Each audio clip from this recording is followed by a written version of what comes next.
The Mutual Broadcasting System presents The Mysterious Traveler, written, produced, and directed by Robert A. Arthur and David Kogan, and starring tonight two of radio's foremost personalities, Adelaide Klein and Mason Adams, in an original radio drama titled The Visiting Corpse.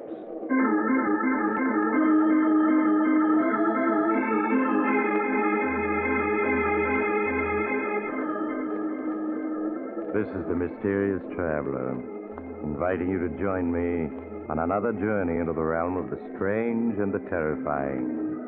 I hope you will enjoy the trip, that it will thrill you a little and chill you a little. So settle back, get a good grip on your nerves, and be comfortable, if you can, as we meet the Visiting Corpse.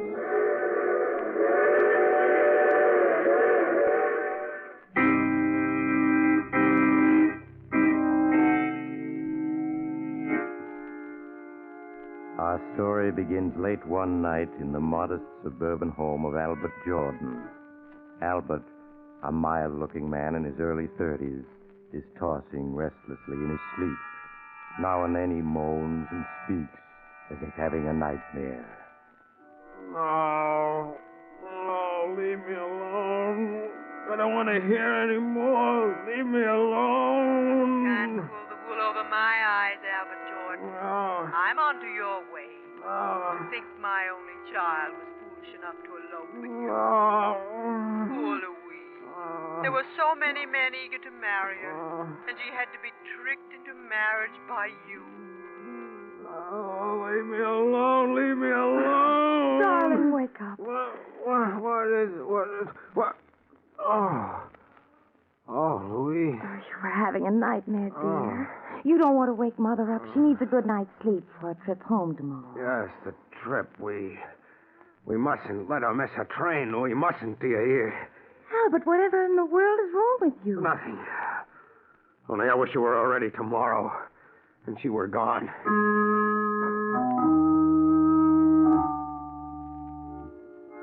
You sure you have everything, Mother? Yes, Louise, dear. Now, don't forget to ship my trunk. Now, the expressman will be here to pick it up this morning, Mother. Thank you, darling. It's almost 9 o'clock, Mother. You'll miss your train. I have never missed a train in my life.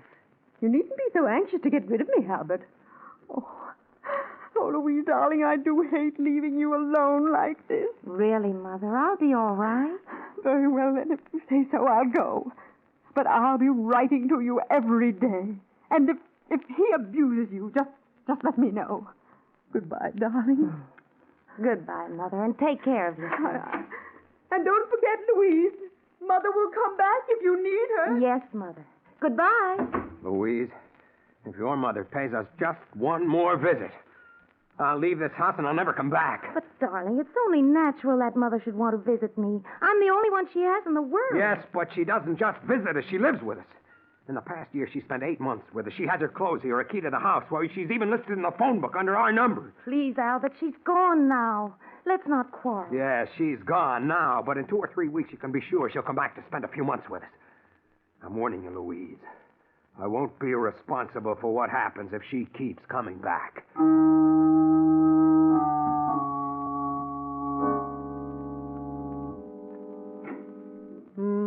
Now, let me see. Send off the trunk. Well, that's one job I can enjoy doing. Mrs. Heather Roden, 125 River Road, Ferndale, Pennsylvania. Oh, that won't be necessary, Albert. What? My trunk can remain here. Mother, but you want to catch your train. I've changed my mind about going. I won't leave my little girl alone. I'm sure she needs me. Where is Louise? She went downtown. Oh. So you've come back again. You've always wanted to get rid of me, haven't you, Albert? To keep me away from my only child. But I refuse to give her up. I've come back and I'm staying for good. You're what? Yes, and then I'll be sure that Louise is being well treated. Frankly, I don't trust you. You don't trust me. No. Why, I don't even know your background. You were a complete stranger when you forced poor Louise to elope with you a year ago, and for all I know, you may have criminal tendencies. There's a certain amount of the criminal in all of us. Most people can control their worst instincts. But some can't. Exactly. And I'm here to see to it that no one harms Louise. But who's going to look out for you, Mother? Albert, why are you looking at me so queerly? Are you sick? Yes, Mother, I'm sick. Sick of the sight of you. No, Albert, you must control yourself. I want you to go to your room at once and lie down. So you had to keep coming back, Mother, and keep giving me orders. Albert, stop looking at me that way. What? You seem like another person. I am, Mother. You wouldn't let what was decent in me live, and now you must take the consequences. Albert, stay away from me.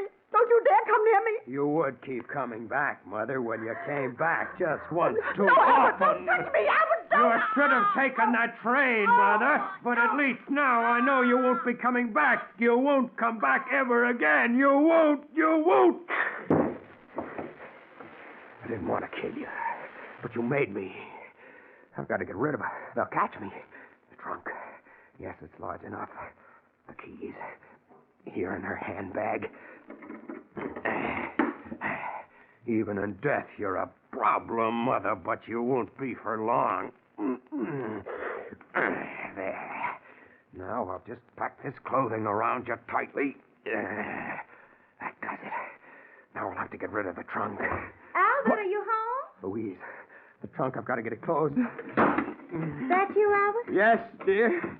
Oh, I see you're locking the trunk. Yes, I was getting it ready for the expressman. It should be here now. Albert, is anything wrong? What do you mean, Louise? I don't know. Your face is so flushed. It's, just a little warm in here, that's all. Look, we forgot to pack Mother's robe. I know she'll want it. I'm afraid you'll have to open the trunk again, Albert. No. I mean, the trunk is full already. We couldn't get anything else in it. Nonsense. When Mother and I packed, it was only half full. Please open it. But it's locked, and your mother has the keys. Yes, you're right. Well, we'll just have to mail the robe to her. I'll answer the door. It must be the expressman. Make sure the tags are on it, dear. Tags? I can't go to her home. If only I had time to think. Wait. Yes, that's the only thing to do. I'll make out new tags. The expressman's backing his truck up the door, Albert. Have you got the tags already? I'm just finishing them. Yeah. They're all ready, dear. Well, let me see if you have the address right.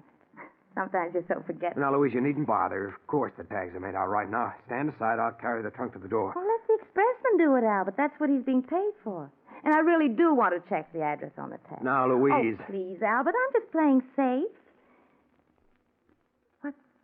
These tags are addressed to Mrs. William Smith, 345 Wood Street, Las Vegas. They are? They certainly are. What were you thinking of? I don't know, Louise. But I'll change them. You just go on and let me tend to it. Indeed, I will not. You let the expressman in, and I'll tend to the tags. If I left it to you, Mother's trunk would probably go heaven knows where and never be found again.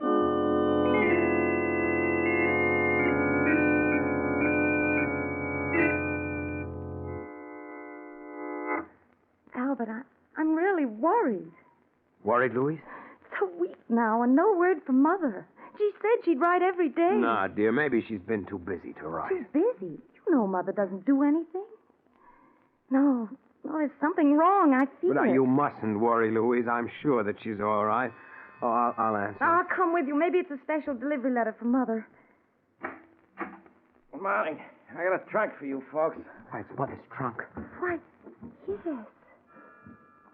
You've always wanted to get rid of me, Albert, to keep me away from my only child. But I refuse to give her up. I've come back, Albert, and I'm staying for good. No. What'd you say, Albert? Hey? Nothing? Lady, the trunk. Oh, bring it in, won't you, please? Okay. There you are. I don't understand. Why should Mother send her trunk back to us? Would you mind signing for Mr. Jordan? Oh, yes, all right. Here you are. Thanks. Bye. Albert, I can't understand why Mother shipped her trunk back to us, and without even writing a word about it. Well, I'm going to put an end to this guessing. What are you going to do? I'm calling Mother. Hello, operator. I want to put through a call to Ferndale, Pennsylvania. The number's 223. Yes, that's right. My number's Riverdale 7745. Thank you. Why bother phoning, Louise? I'm sure there's a letter on the way. I've waited long enough for one. Albert, why do you keep staring at the trunk so? What? Oh, was I? What's wrong with you, Albert? This past week you've been so jumpy. Oh, hello? Hello, Sarah. This is Louise calling. How are you? Oh, I'm fine, thank you. Is my mother there? What?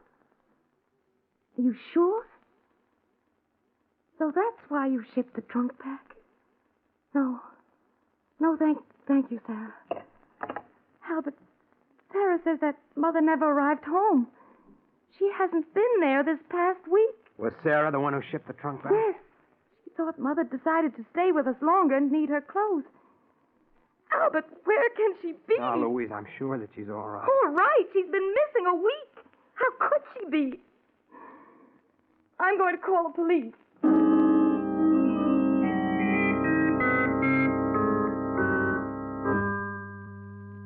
Oh, Albert, where can she be? 24 hours have gone by and the police still haven't found her. No, dear, it takes time. You must have patience. They're doing everything they can. Suppose she's dead. You mustn't talk like that. Nothing is known yet. Why do you keep staring at her trunk? I don't know. Darling, it just upsets you to see the trunk. It keeps reminding you of your mother. I'd better put it in storage. All right, Albert. Do as you please. Now you're being sensible, dear. I'll take good care of Mother's trunk.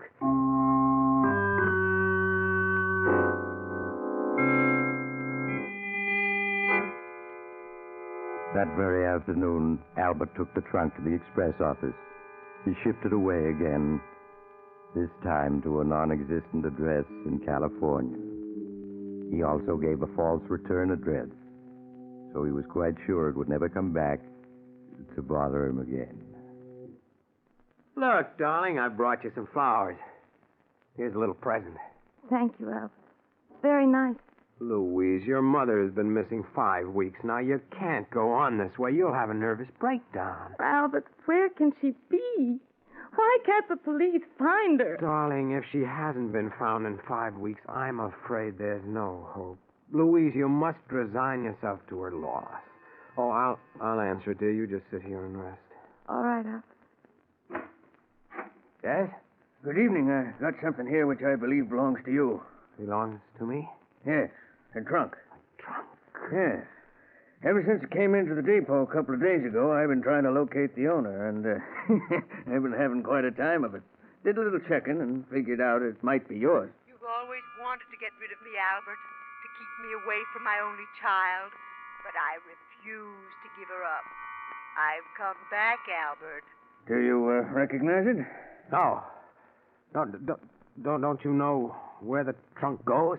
Well, no. It's come all the way back from California. Seems there wasn't any such address where this was shipped to. Surely it had a return address. Yeah, but the rain kind of washed it off. Until all you can make out now is Riverdale, New York. What makes you think it belongs here? Well, I sort of did a little detective work. The initials stamped on the trunk are HLR, and I looked it up in the phone book, and the only person in Riverdale with those initials lives here. I'm sorry, but you must have the wrong place. Where will you take the trunk now? Oh, it'll be put with unclaimed luggage. Then in a few months, it'll be sold for charges, unopened. Sold for charges? Yeah. You'd be surprised what you sometimes find in unclaimed trunks. Sort of like a grab bag game. Well, I'm sorry to have troubled you. Wait a minute. What did you say those initials were? HLR. HLR? Why, they're my mother-in-law's initials. How stupid of me, of course. But, well, you just said it wasn't your trunk. Well, it isn't. It's hers. Her name is Heather L. Roden. Yeah, that was the only name in the phone book with those initials. That's why I come here. Well, it was an extremely clever piece of detective work. I suppose there's a collect charge on the trunk? Yep. Comes to $31.50 with the trucking. Well, I'll just put the trunk inside for you. Thank you. Well, we'd have hated to lose the trunk. Here's $35. Keep the change. Oh, say, thanks. Good night. Good night. So you've come back again, as you said you would. Well, you haven't beaten me yet. Albert, who was it? Why, Mother's trunk. I thought it was in storage. Well, it was, dear, but they're closing the storage house. They brought it back. Oh, I see. Looks rather worn now, doesn't it? Albert, how do we know there isn't a letter or something in the trunk that'd give us a clue to Mother's disappearance? Now, Louise, you know that's ridiculous. There's nothing in that trunk but clothes. Oh, probably right, Albert, but just the same, I'm going to open it. But you haven't got the key to it. No, but I have half a dozen old keys on this ring. Possibly, just possibly, one of them might open the trunk. Well, here, let me have the keys. I'll see if I can open it for you. Oh, thank you, dear. Here you are. Just a waste of time, but if it'll make you feel better. This one doesn't work. Nope, nor does this one. Why, Albert, you're not even really trying.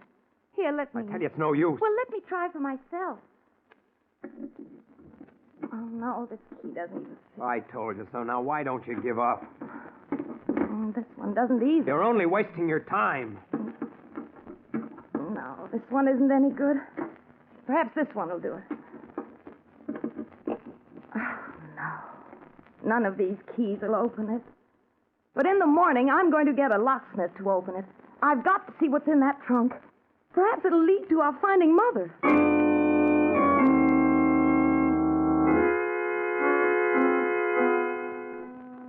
So she's going to get a locksmith in the morning, is she? Well, you won't be here when he comes. I'll see to that. You've always wanted to get rid of me, Albert, to keep me away from my only child. But I refuse to give her up. I've come back, Albert, and I'm staying for good. You're not, do you hear? You're not. You'll never come back after tonight. Never.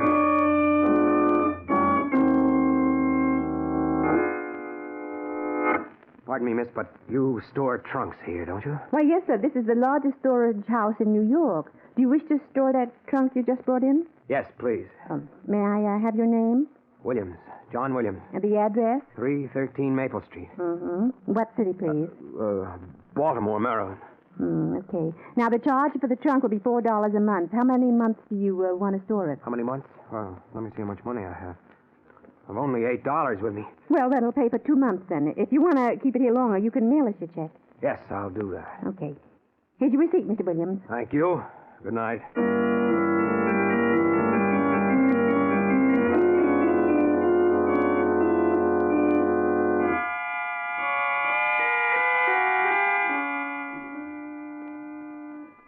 And so Albert got rid of the embarrassing trunk at last. For there was only one little hitch. Before he could send any more money, he lost the storage receipt, and he forgot the false name he'd given the storage people, so he couldn't pay for additional storage. But he knew they'd keep it at least a year. He was quite sure that it could never be traced back to him. So after a few months, he stopped worrying. Good evening, dear. How are you? I'm all right, Albert. Fine. Say, I bumped into George Horton and his wife on the way home, and they asked us to come to a charity auction that's being held tonight. That was very nice of them, Albert. Why don't we go, dear? Do you a lot of good. You haven't been anywhere for 6 months now. I know, Albert, and I've been unfair to you, haven't I? You haven't seen anyone in 6 months yourself. All right, if you like, I'll go to the charity auction tonight.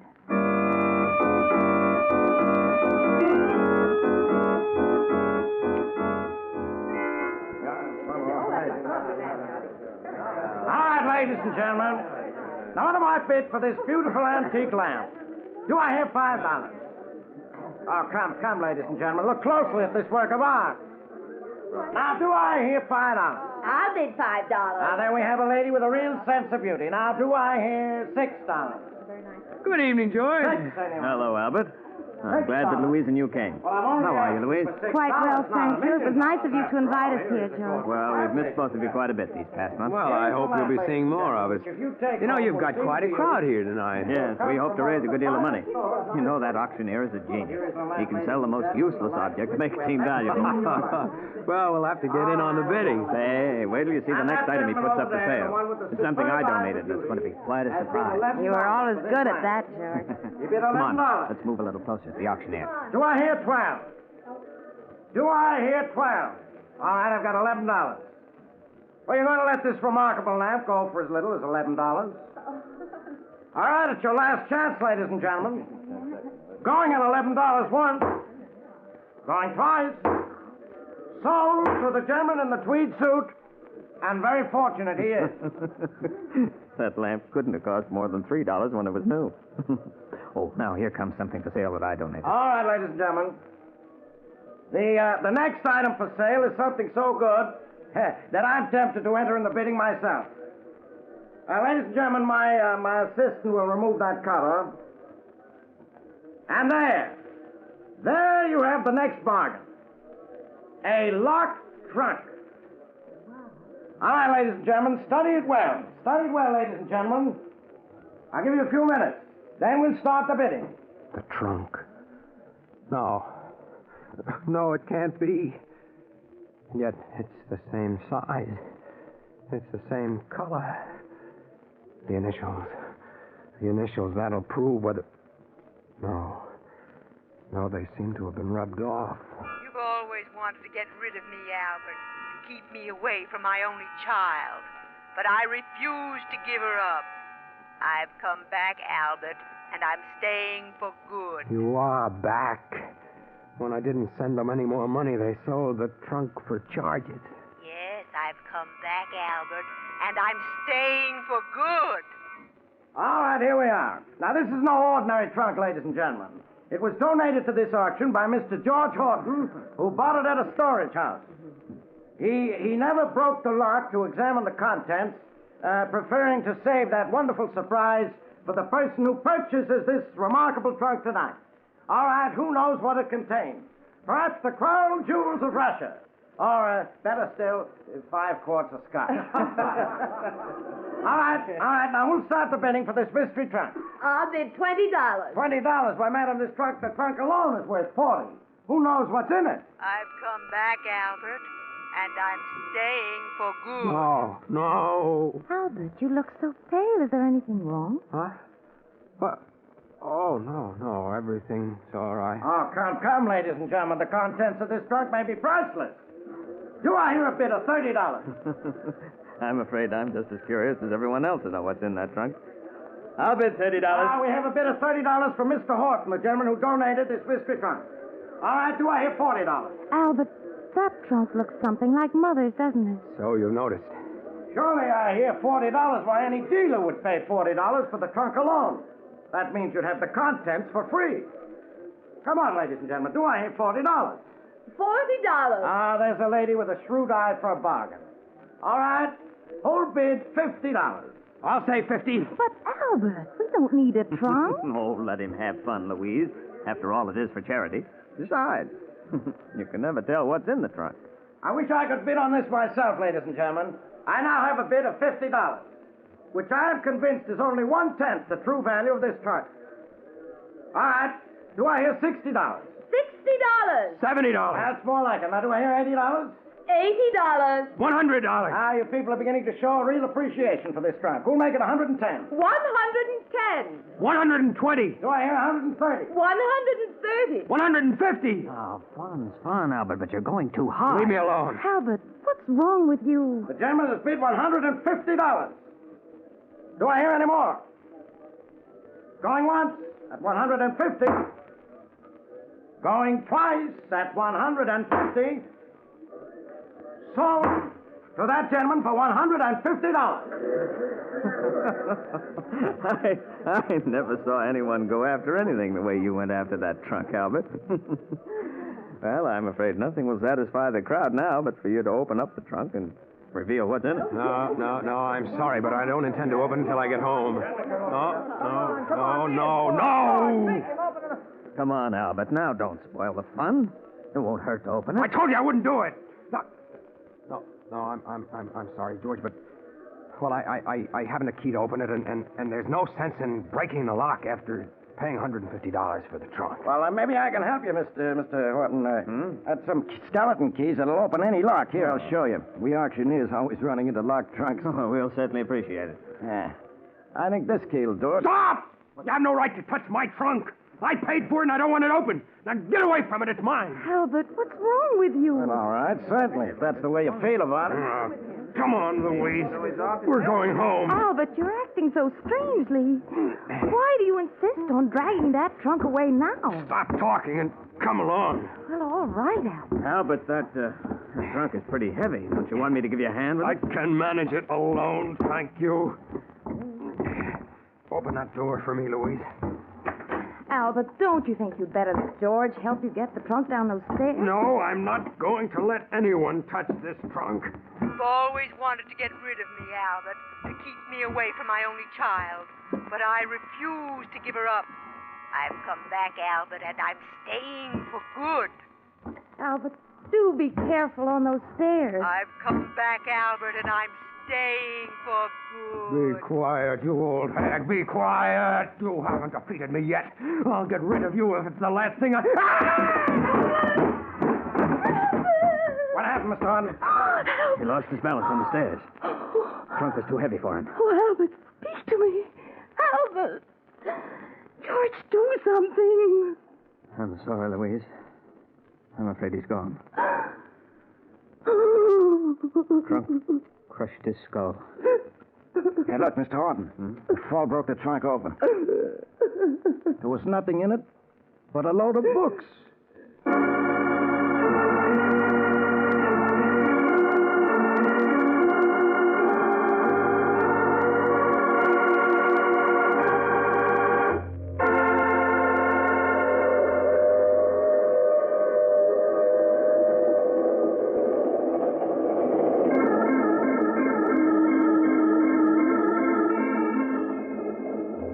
This is the mysterious traveler again.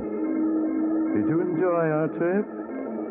Too bad about poor Albert. Then there are always some mother-in-laws you simply can't get away from. They keep coming back like an old refrain. Oh, well, Albert's now a free man. Unless, of course, he's being haunted on the other side.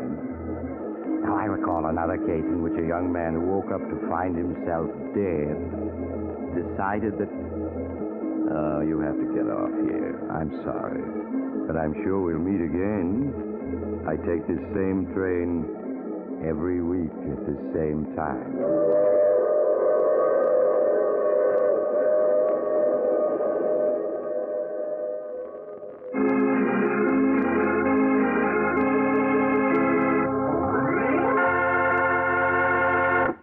You have just heard The Mysterious Traveler, a series of dramas of the strange and terrifying.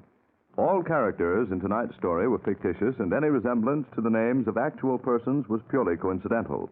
In tonight's case were Maurice Toplin, Adelaide Klein, Mason Adams, Bill Keene, and Connie Lemke. Sound was by George Cooney, broadcast engineer Al King. Original music was played by Paul Taubman. The Mysterious Traveler is written, produced, and directed by Robert A. Arthur and David Cogan. Listen next week to a tale titled Murder by Proxy. Another Strange and Suspenseful Tale of the Mysterious Traveler. And now here's an announcement of interest to listeners of this program. Mysterious Traveler comic books are now available at newsstands everywhere. Carl Caruso speaking. This program came to you from our New York studios. This is the Mutual Broadcasting System.